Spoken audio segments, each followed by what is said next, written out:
Okay, dears, I hope you guys are fine and doing well. Today we are going to talk about very important topic, and that is assessing Pakistan's benefits from ECO membership. Economic जो अ, क्या है, cooperation organisation है, इससे पाकिस्तान को क्या क्या फायदे हैं। ठीक है, तो थोड़ा सा इसको भी देख लेते हैं कि ईसीओ क्या है, क्यों बना, कैसे बना, कैसे एक्सपेंड कर गया। ठीक है, और फिर आगे चलकर हम डिटेल से बात करेंगे कि अब पाकिस्तान का फायदा क्या है ईसीओ से, इसके मेंबरशिप से।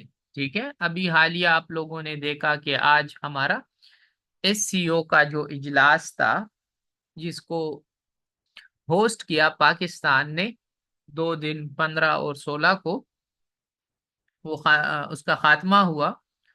उस पर भी मेरा एक लेक्चर मौजूद है यूट्यूब पर भी, तो आप लोग वो भी देख सकते हैं।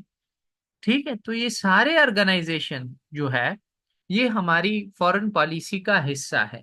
ठीक है, कि हम मुस्लिम ममालिक के साथ बिरादराना ताल्लुकात रखेंगे और बाकी दुनिया के साथ दोस्ताना ताल्लुकात रखेंगे। ठीक है, तो ये हमारी फॉरेन पॉलिसी का हिस्सा है। दूसरी बात कि आप हर ऑर्गेनाइजेशन का हिस्सा बनते हैं, चाहे यूएन हो, ईसीओ हो, सार्क हो, एससीओ हो। ठीक है, वजह क्यों? वजह यह है कि कोई भी मुल्क जो है सेल्फ सफिशिएंट नहीं है। कोई भी मुल्क अपने जात में पूरा नहीं है। किसी के पास एनर्जी है तो किसी को एनर्जी की जरूरत है, तो दोनों एक दूसरे के साथ कोऑपरेट करते हैं। किसी के पास समंदर है तो किसी के पास समंदर नहीं है, तो फिर ये दोनों एक दूसरे के साथ कोऑपरेट करते हैं। किसी के पास ह्यूमन रिसोर्सेज है, किसी के पास टेक्नोलॉजी है, किसी के पास जो है लोग ज्यादा है, किसी के पास नौजवान ज्यादा है, किसी के पास जो है साइंटिस्ट ज्यादा है, तो फिर ये दुनिया जो है, कोई भी मुल्क ऐसा नहीं है जो ये आवाज उठाए that I am self sufficient and I don't need the rest of the countries or states or the world, के मुझे किसी और की जरूरत नहीं है। इसी तरह पाकिस्तान भी है, पाकिस्तान को भी जरूरत है, एनर्जी की भी जरूरत है, अपनी इकोनॉमिक ग्रोथ को बेहतर करने की भी जरूरत है, लोगों को जॉब्स देने की भी जरूरत है, कारोबार की भी जरूरत है, एफडीआई की भी जरूरत है, रीजनल कनेक्टिविटी की भी जरूरत है, प्रॉस्पेरिटी की भी जरूरत है, गुर्बत के खात्मे की भी जो है वो जरूरत है। इसी तरह टेररिज्म पर काबू पाने की भी जरूरत है, पॉलिटिकल स्टेबिलिटी लाने की भी जरूरत है, एक अच्छा इमेज दुनिया में बनाने की भी जरूरत है। ठीक है, तो पाकिस्तान की भी नीड्स और जरूरियात बहुत ज्यादा है। अब ये तमाम के तमाम जरूरियात ये पूरे कैसे करेगा? तो उसके लिए तो जाहिर बात है, लोगों के साथ अच्छे ताल्लुकात बनाने होंगे, दूसरे ममालिक के साथ बाइलैटरल रिलेशन, कि आपके जो दो तरफा ताल्लुकात है वो बेहतर हो, और मल्टीलेटरल, जो कि आपके बहुत ज्यादा ममालिक के साथ ताल्लुकात हो, मुख्तलिफ ऑर्गेनाइजेशन के जरिए, वो ताल्लुकात बेहतर होने चाहिए, और उसमें हमारे पास है एक ईसीओ। ठीक है, ये क्वेश्चंस मैंने लिखे हैं, आप लोगों को नजर आ रहा होगा, आई होप आप लोगों ने पढ़ भी लिए होंगे। एक ये कि how has Pakistan exploited, leveraged its membership in the ECO to strengthen regional trade and diplomacy? What are the untapped opportunities within the ECO that could transform Pakistan's economic landscape? Has Pakistan fully capitalized on its strategic location within the ECO to enhance its global trade and connections? What tangible benefits has Pakistan reaped from its participation in ECO projects and initiatives? Can Pakistan's ECO membership be a game changer in addressing its energy and infrastructure challenges? And how does Pakistan's role in the ECO align with its broader foreign policy and economic goals. तो तमाम के तमाम सवालात इस बात पर मबनी है कि पाकिस्तान इससे फायदा कैसे ले सकता है और आज तक इसने क्या क्या फायदे इस ऑर्गेनाइजेशन से लिए हैं, पाकिस्तान के लिए ये ऑर्गेनाइजेशन क्यों अहम है। ठीक है।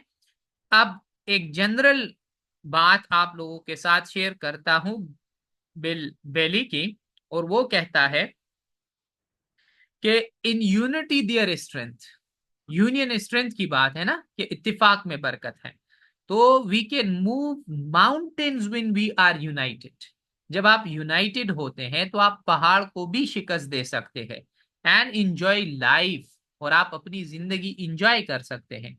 And without unity we are victims, तो हम बहुत कमजोर पड़ जाते हैं जब हमारे बीच यूनिटी ना हो। इसी तरह अगर एक रीजन है, रीजन से मुराद मेरा है Iran, Afghanistan, Pakistan, central Asian country, Tajikistan, Turkmenistan, ठीक है, इसी तरह जो है अफगानिस्तान हो गया, ये तमाम के तमाम कंट्रीज, ठीक, अगर ये आपके साथ रीजन में है और आपके ताल्लुकात इनके साथ नहीं है, तो मतलब आप लोगों में यूनिटी नहीं है, और यूनिटी नहीं है तो आप लोग फिर कमजोर है रीजनली।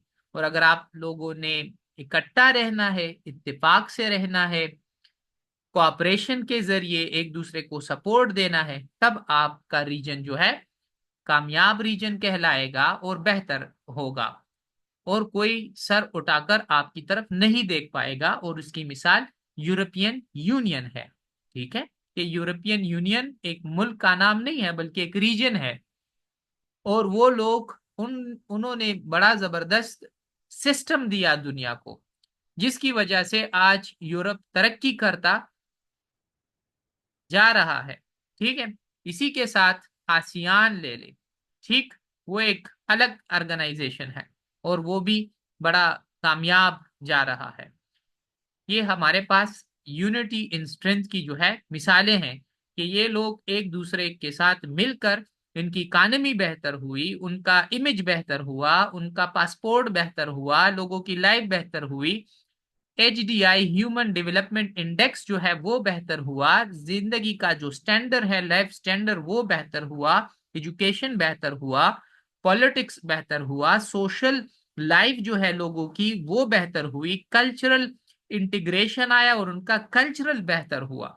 ठीक है, और दुनिया पर अब ये लोग राज करते हैं। तो इसी तरह लाजमी है कि पाकिस्तान और जो मुस्लिम ममालिक है, अगर मुसलमान नहीं भी है लेकिन एक रीजन है, वो एक दूसरे के साथ कनेक्टेड है। अब हमारे साथ अफगानिस्तान कनेक्टेड है, इसी तरह ईरान कनेक्टेड है, फिर अफगानिस्तान के साथ सेंट्रल एशियन स्टेट्स कनेक्टेड है। अब अगर हम सारे एक दूसरे के साथ कनेक्टेड है, तो फिर दूर क्यों रहे, कारोबार क्यों ना करे, कॉपरेशन क्यों ना करें, एक दूसरे के साथ मिल बेटे क्यों नहीं। उसमें सबका फायदा है, सबका सर्वाइवल है, सबका जो है बेनिफिट है। अब कैलाश कहता है कि economic growth in human development, अगर आप अपनी माशी सलाहियत को बेहतर बनाना चाहते हैं, इंसानी डेवलपमेंट लाना चाहते हैं, इंसानी डेवलपमेंट का मतलब यह है कि लोगों की जिंदगी बेहतर होना, स्टैंडर्ड ऑफ लाइफ बेहतर होना, साथ में खुश रहना, कि वो लोग खुश रहे, need to go hand in hand. ठीक है, ये दोनों चीजें जो है ये जरूरी है, लाजिम व मलजूम है। And humans values need to be advocated vigorously, और ये भी तब मुमकिन है, कैलाश कहता है, कि जब आप इंटीग्रेशन में हो, जब आप एक दूसरे के साथ कोऑपरेशन में हो, जब आप एक दूसरे के साथ हो। अकेले कोई शख्स जो है कामयाब नहीं रह सकता, सिवाय अकेला सिर्फ खुदा ही काफी है। ठीक है। अच्छा, अब इंट्रोडक्शन तो थोड़ा बहुत आप लोगों को मिल भी गया होगा इस टॉपिक का। थोड़ा सा बता देता हूं कि जो हमारा रीजन है, या जो इस दौर से जिससे हम गुजर रहे हैं, पूरी दुनिया एक ग्लोबल विलेज बन चुका है और फिर छोटे छोटे इलाकों में तकसीम हो चुका है। और रीजनल कनेक्टिविटी जो है, या इंटीग्रेशन जो है, या इकोनॉमिक कोऑपरेशन, ये बड़े जरूरी है, पिविटल है, पिविटल फॉर सस्टेनेबल डेवलपमेंट। ठीक है, आपकी डेवलपमेंट के लिए, आपकी कामयाबी के लिए। और इसी वजह से पाकिस्तान ने इकोनॉमिक कोऑपरेशन ऑर्गेनाइजेशन बनाया ईरान और टर्की के साथ मिलकर। ठीक है, और उसमें अपना एक फाउंडिंग किरदार जो है आज तक करता आ रहा है। अच्छा, लेकिन ये भी है कि अगरचे इसमें पोटेंशियल बहुत ज्यादा है, लेकिन जो फायदा पाकिस्तान ले सकता था, या ये पूरा एससीओ जो है जितने भी इसके मेंबर्स हैं एक दूसरे से ले सकते थे, वो अब तक अनटेप्ड है। मतलब ये है कि पूरा फायदा नहीं उठा सके हैं एक दूसरे से। और ये बात हमारे प्राइम मिनिस्टर अनवारुल हक खाकर ने की थी लास्ट ईयर के इनके समिट में, इजलास में।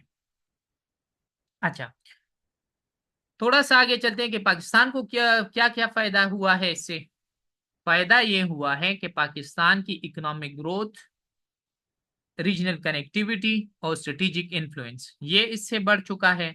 और ये पाकिस्तान के लिए चाहे भी, पाकिस्तान को मुआशी मसाइल हैं तो मुआशी मसाइल इसके जरिए हल हो सकते हैं। इसी तरह रीजनल कनेक्टिविटी चाहिए तो ये एक अच्छा प्लेटफॉर्म है जिसके जरिए पाकिस्तान को रीजनल कनेक्टिविटी मिल सकती है। और पाकिस्तान फिर इसका सेंटर है, पाकिस्तान इस पूरे रीजन को कनेक्ट करता है, जिसका फायदा पाकिस्तान को सबसे ज्यादा होता है। और अगर ये कामयाब हो जाते हैं और ये ममालिक एक दूसरे के साथ कारोबार करने लग जाते हैं, तो इसका जो रास्ता है जिसको हम ट्रांजिट बोलते हैं, वो ट्रांजिट हब जो है वो पाकिस्तान होगा, वो मरकज जो है वो पाकिस्तान होगा। स्ट्रेटेजिक इन्फ्लुएंस ये भी बड़ा जो है पाकिस्तान का बढ़ चुका है इसके जरिए। जैसे मैंने कहा कि पाकिस्तान के बिना ये जो है ये रीजन कनेक्ट नहीं हो सकता, तो पाकिस्तान ही वो सेंट्रल पॉइंट है, वो ग्लू है जो इस रीजन को कनेक्ट करेगा।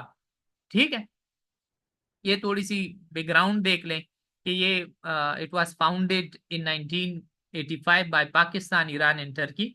ठीक है, और इसका जो मकसद था, जो एम था, वो था कि हम इकोनॉमिक कोऑपरेशन इस रीजन में ले आए।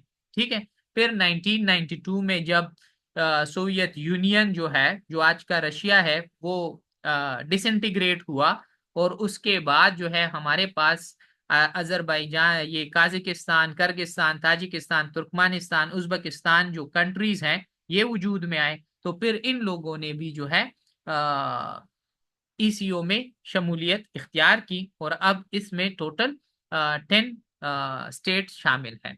ठीक है, इसका जो अब मकसद है वो भी इनहेंस हो चुका है। वो ये है कि ट्रेड करें हम, एनर्जी कोऑपरेशन ले आए, और रीजनल कनेक्टिविटी हो, ताकि हमें एक मार्केट हो, हमारा एक मार्केट हो जिसमें हम तमाम के तमाम मेंबर कंट्रीज एक दूसरे के साथ तिजारत कर सके, ट्रेड कर सके, कोऑपरेशन कर सके, और जो हमारी एनर्जी के मसाइल हैं वो हल कर सके। ठीक है, so it aspires to establish a single market for goods and services।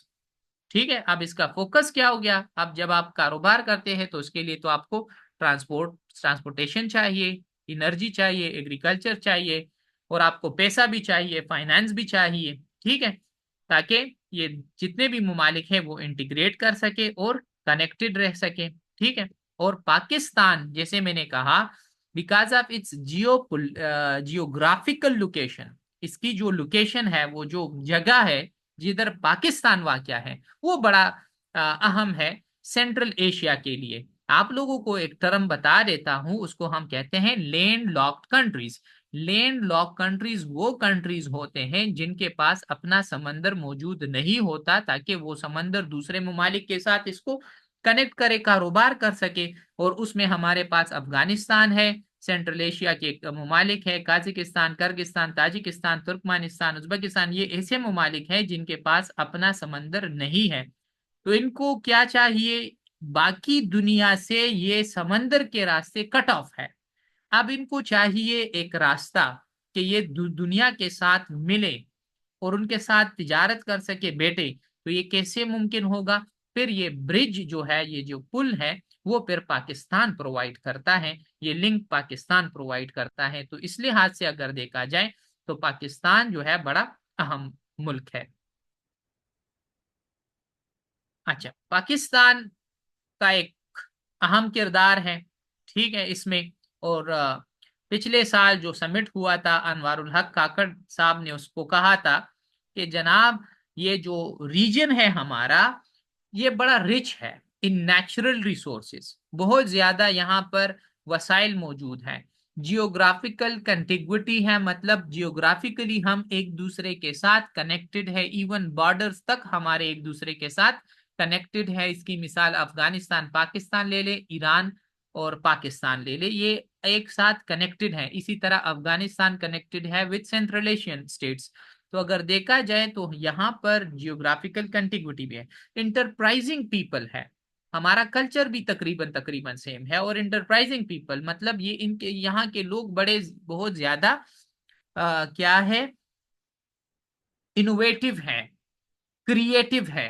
तो लिहाजा जब इतने काबिल लोग इस रीजन में रहते हैं तो होना चाहिए कि इसको ज्यादा फायदा भी हो। लेकिन अनवारुल हक काकड़ ने फिर कहा था कि आज तक हम इससे पूरा का पूरा जो फायदा है वो नहीं उठा सके। और आगे चलकर थोड़े से फिगर्स भी फिर वो शेयर करता है, वो भी आप लोगों के साथ मैं शेयर करता हूँ। अच्छा, पाकिस्तान एक रोल ये भी है कि पाकिस्तान एक ट्रांजिट कंट्री है। ट्रांजिट कंट्री का मतलब ये है कि ये रास्ता, ट्रांसपोर्ट, रोड्स ये प्रोवाइड करता है कि ये तमाम के तमाम ममालिक एक दूसरे के साथ मिल सके। पाकिस्तान क्या है, एक ट्रांजिट कंट्री है, ठीक है। और ये कौन सी जगह है जो कि ये सब कुछ प्रोवाइड करता है, वो है गवादर पोर्ट। अब पाकिस्तान ने सी पैक के जरिए भी जो है गवादर पोर्ट को बनाया, ठीक है, मतलब इसको बेहतर किया।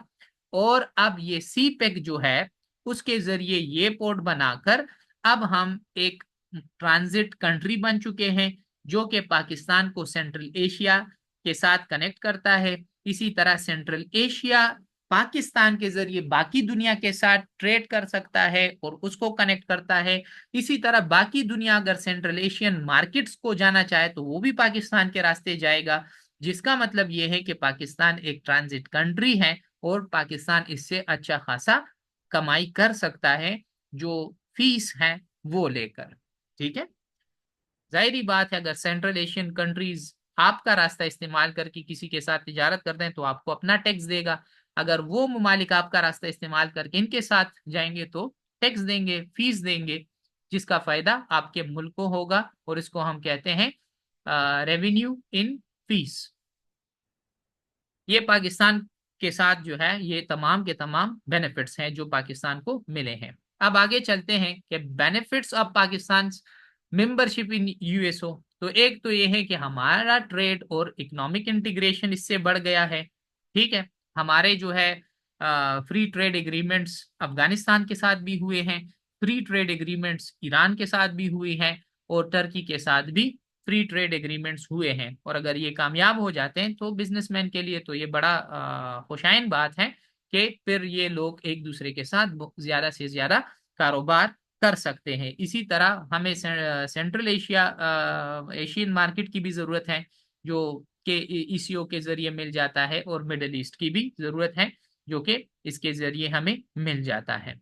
इसी तरह अगर देखा जाए तो स्ट्रेटेजिक कनेक्टिविटी के लिहाज से देखें तो पाकिस्तान एक ब्रिज के तौर पर काम करता है, जो सेंट्रल एशिया और दुनिया को आपस में मिलाता है।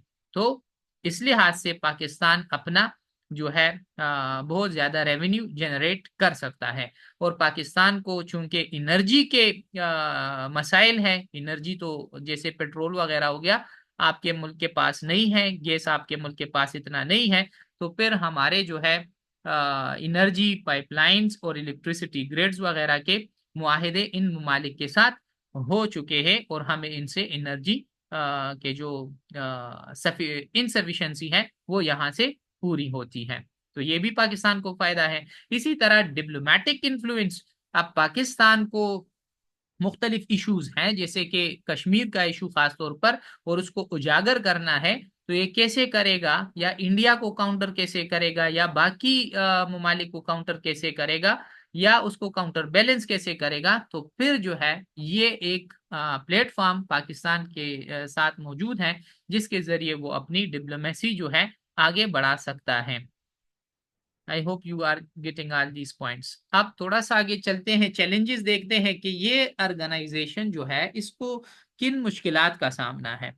ठीक है, तो एक तो ये है कि लो इंट्रा रीजनल ट्रेड, के ट्रेड जो है इन लोगों में बहुत कम है। जैसे अनवर उल हक काकड़ साहब जो उस वक्त पीएम थे, प्राइम मिनिस्टर ऑफ पाकिस्तान थे, उसने कहा था कि देखिए हमारे पास इंटर रीजनल इंपोर्ट जो है वो 39 बिलियन है, जबकि पूरी दुनिया में जो इंपोर्ट्स हैं वो 577 बिलियन है। तो आप 577 में अपना हिस्सा भी देख ले, जो कि 39 है, बहुत बहुत बहुत ज्यादा कम है।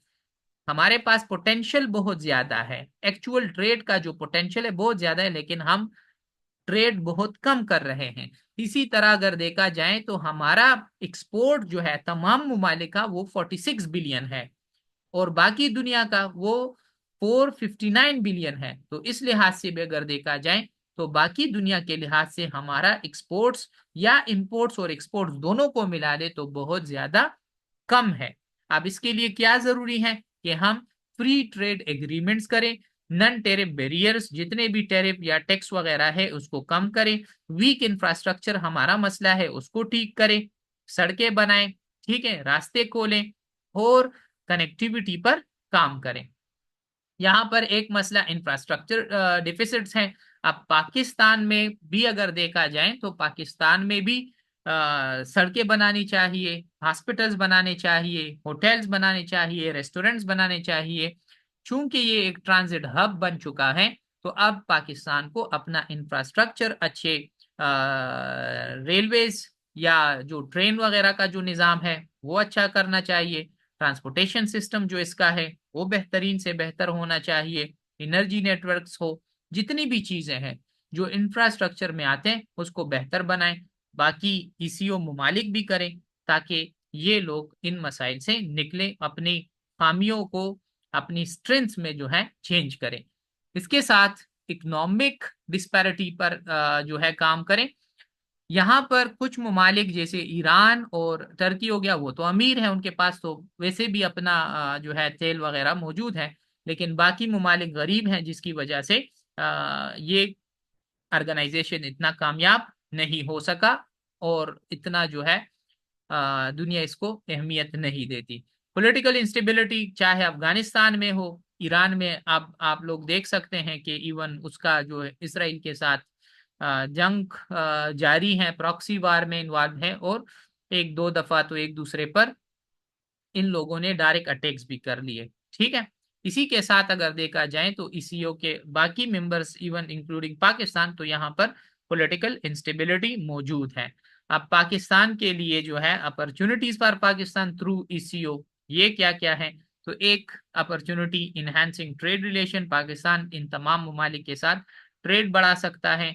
पाकिस्तान जो है एनर्जी ट्रांसपोर्टेशन जो है दे सकता है, ठीक है, ट्रांजिट कंट्री है, तो यहाँ के जरिए जो है वो ममालिक जिसके पास एनर्जी ज्यादा है बाकियों के साथ जो है एनर्जी ट्रेड कर सकते हैं।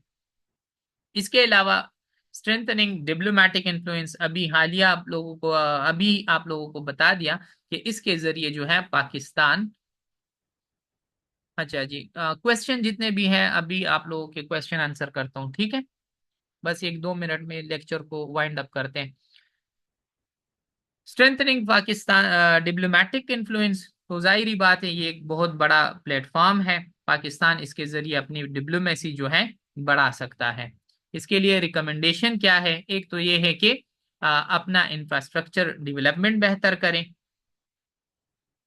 इन्हांसिंग इकोनॉमिक इंटीग्रेशन, कारोबार एक दूसरे के साथ बढ़ाएं, और फ्री ट्रेड एग्रीमेंट्स करें, इंस्टीट्यूशनल कोऑर्डिनेशन एक दूसरे के साथ, और एक अच्छा मैकेनिज्म ले आए जैसे कि यूरोप का है और आसियान का है। पॉलिटिकल स्टेबिलिटी, तो अपने ममालिक के अंदर पॉलिटिकल स्टेबिलिटी ले आए और एक दूसरे के साथ अच्छे ताल्लुकात रखें। So from me it's enough. ठीक है, अभी अगर आप लोगों का कोई क्वेश्चन है तो मैं आंसर करता हूँ।